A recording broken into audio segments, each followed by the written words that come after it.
Eu sei que todo mundo me conhece, professor Darlon, e quem achou que ia ficar sem aula na quarentena, achou errado.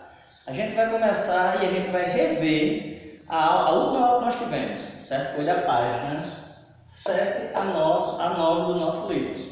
A implantação da República no Brasil, ou da República Brasileira, como você queira chamar, certo? O Brasil, antes da implantação da República, estava vivendo o período do segundo reinado.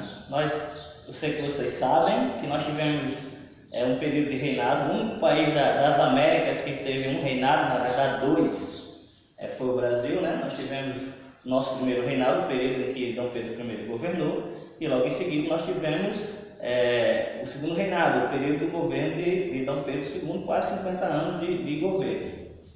O que eu quero que vocês atinem é que para que o reinado caísse, para que o rei do Império Brasileiro caísse, teve vários fatores que levaram a isso, certo? Eu enumerei 3 deles que eu achei os 3 principais.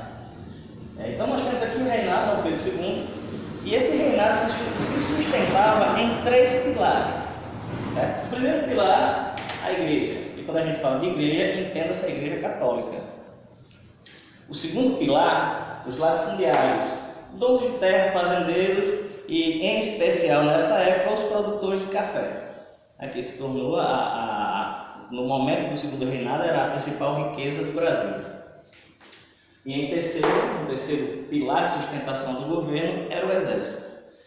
Para que a gente entenda como é que essas relações se desgastaram, a gente vai começar pelo papel da igreja. Como é que a igreja, como é que isso se fragmentou? Durante o período do reinado, houve vários movimentos, de certa forma, de cunho republicano. Certo? Nós temos a Farroupilha, nós tivemos a Guerra do Paraguai, e esses 2 movimentos, eles tinham um contraponto republicano. Certo? A princípio, o Brasil não tinha um exército profissional, um exército fixo. E a gente vai ver isso muito bem desenhado com a eclosão da Guerra do Paraguai.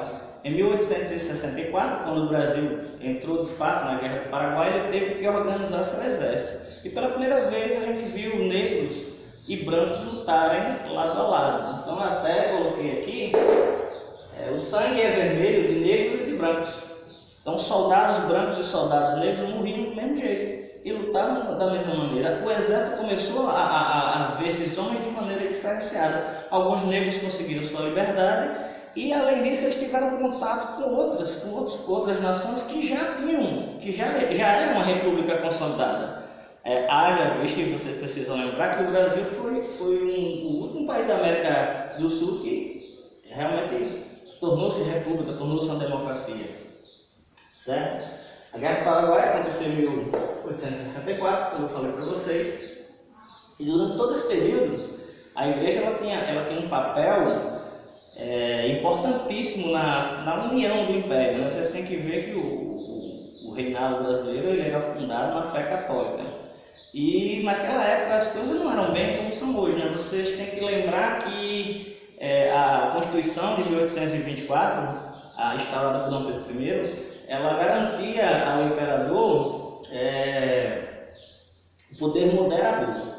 Então o Brasil nessa época tem 2 partidos, os liberais e os conservadores, que eram basicamente a mesma coisa, se alternavam no poder e o imperador ele ia, ora ele colocava os liberais, ora ele colocava os conservadores e assim ele ia equilibrando o poder.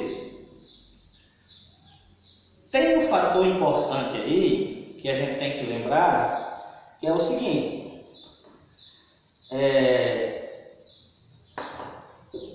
nas mãos do imperador ficava o beneplácito e ficava o padroado. O que é isso? São dois mecanismos que estão diretamente ligados à Igreja Católica. O que era o beneplácito?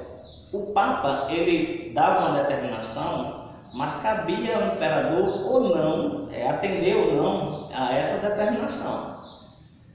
Então, o que aconteceu? Isso aí era o beneplácito, certo? O Papa ele determinou que os maçons eles se retirassem da Igreja Católica, que a Igreja Católica não permitisse mais maçons.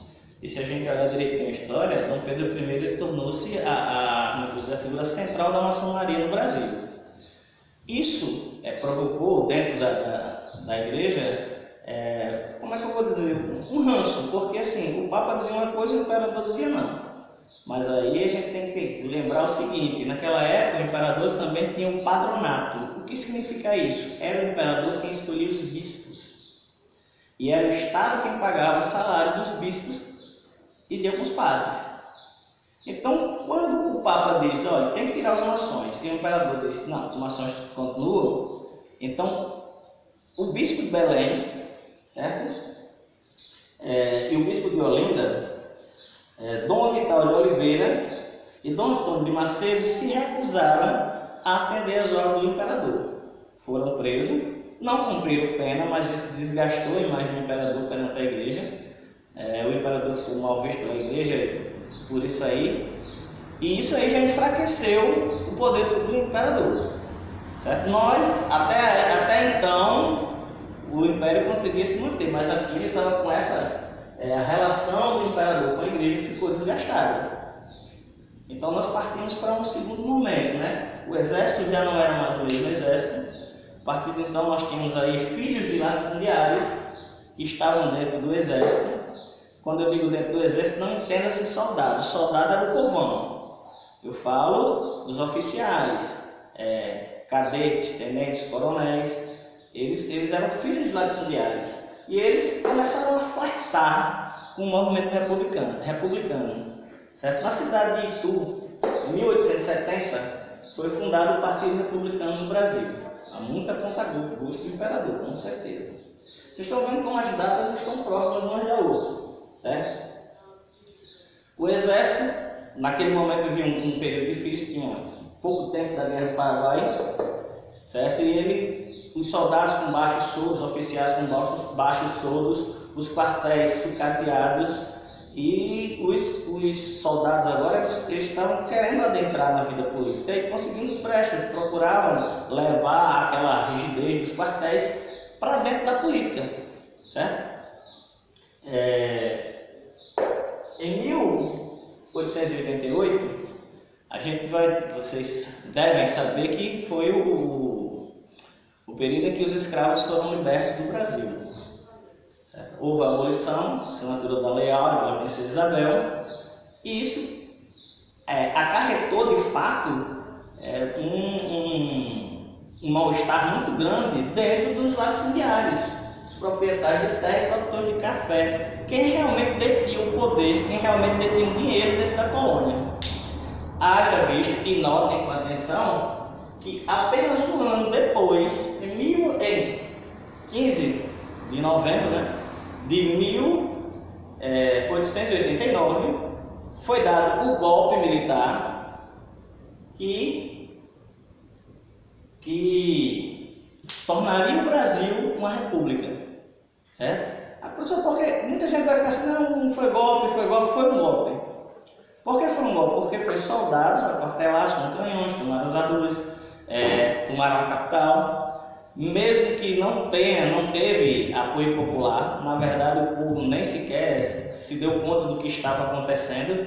E isso é uma das particularidades da implantação da República no Brasil, que se a gente for olhar a instauração das repúblicas em outros países da América, em todos eles houve guerra civil, houve alguns levantes populares, houve participação da população de um modo geral, mas no Brasil não. A instauração da República foi feita pelas elites, tanto a elite intelectual quanto as elites agrárias, e quem encabeçou esse movimento foram os militares.